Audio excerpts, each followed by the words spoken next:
and I'm going to bewitch you to tell me the future. Sonja, what are you doing? Is this supposed to be a spell? That sounds terrible.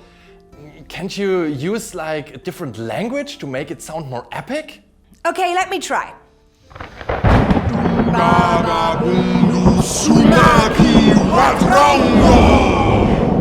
Better?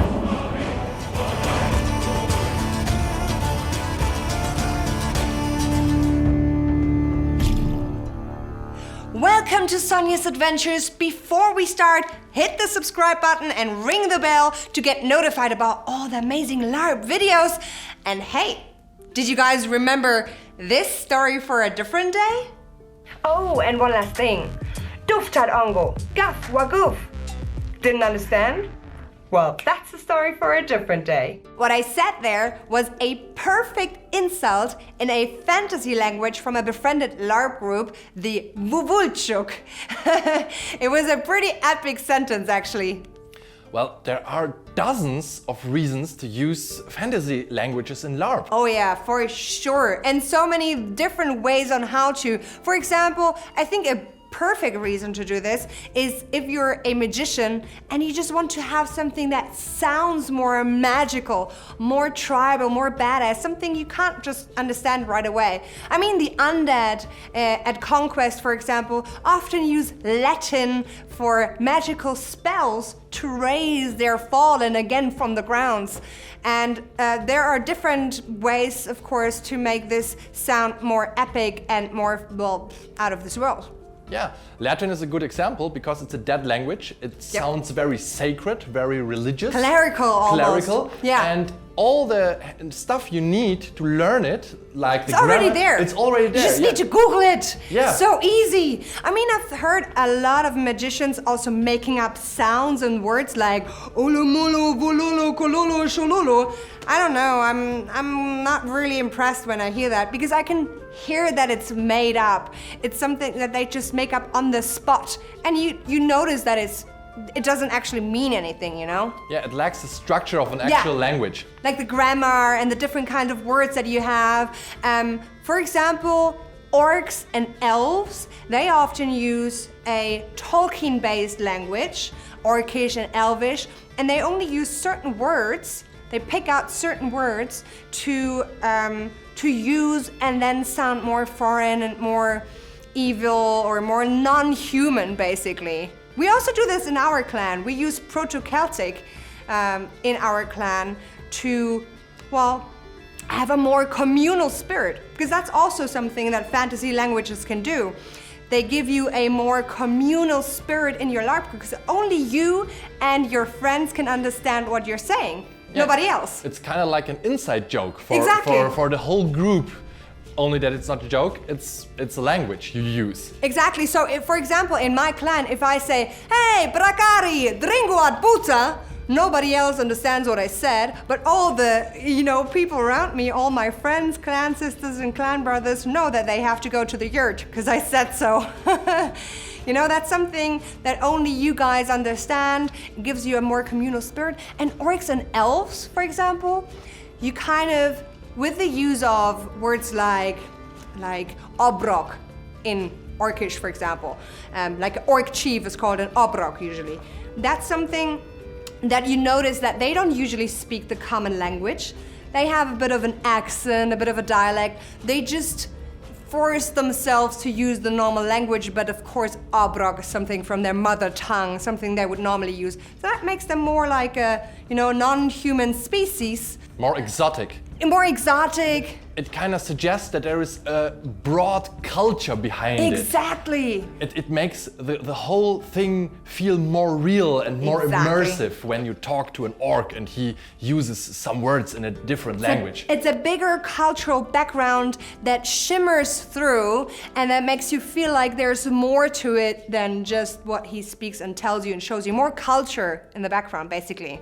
We also had this with mystical and made-up language in the Conquest background, which was called Alt-Mitrasperan. Yep, and I know. That's a language that I kind of helped to create. Yeah. And what we did was we placed the bits and pieces of this language everywhere in this world. So Yep. some of the enemies were using battle commands in this The language. Ratio, for example, Yeah. they spoke not only, but mainly Alt-Mittelrasperan to change their battle strategies and everything. They would shout words. Do you remember any words from that time? Hatadan Hatadan! was go forward, or Yeah. Kitai was attack.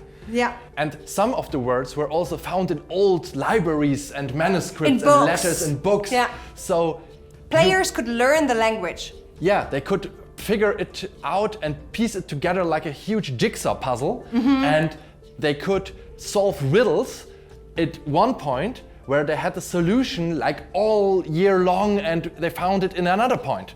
Exactly. So the whole world gets a bigger dimension. The whole immersion is bigger with the fantasy language, because it just suggests that there's more to it than what you can see with your eyes. There's more culture, more tradition, more background, and that's fantastic.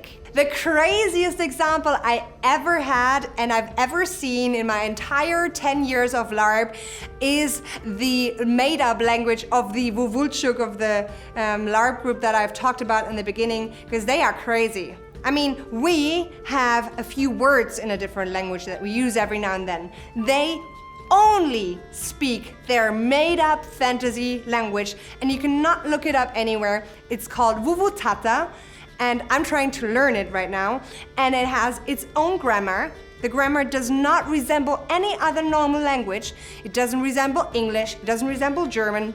They count differently. They don't count like this. They count like different combinations of fingers and all that, and they only speak this fantasy language the entire 4 or 5 days of a LARP event, and they only pretend to understand the language that you talk, but they answer in their language, which is crazy. It's like playing charades. Yeah, and you have to figure it out in-game what Yeah. they're saying. You have to learn the language Exactly. yourself as your character. And most players never come further than learning no, yes, and thank you, and then that's it, and then they give up. But I actually have a special reason why I want to learn this language, because I once approached one of the big bosses in this world of Conquest of Mythodea, the biggest LARP event, and in my companion next to me was Kolo, and Kolo is one of the Wuwultschuk, who only speaks his own very own fantasy language.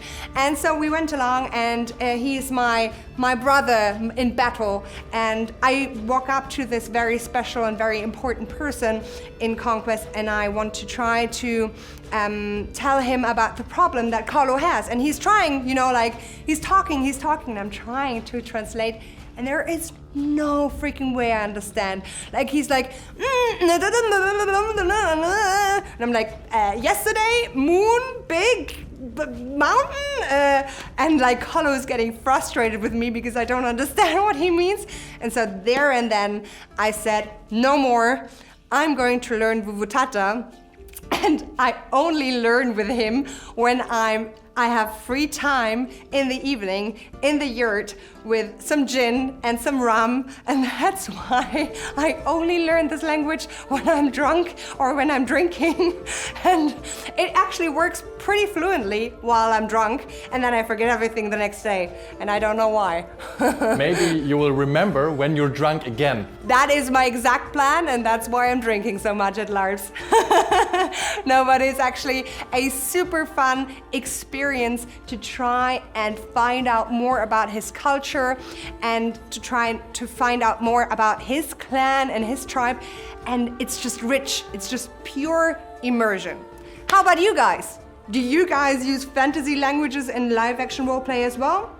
Have you had any examples of people using magic spells in a different language? Then tell me in the comments below. I would love to know what you guys know, and I hope to see you next time. Bye!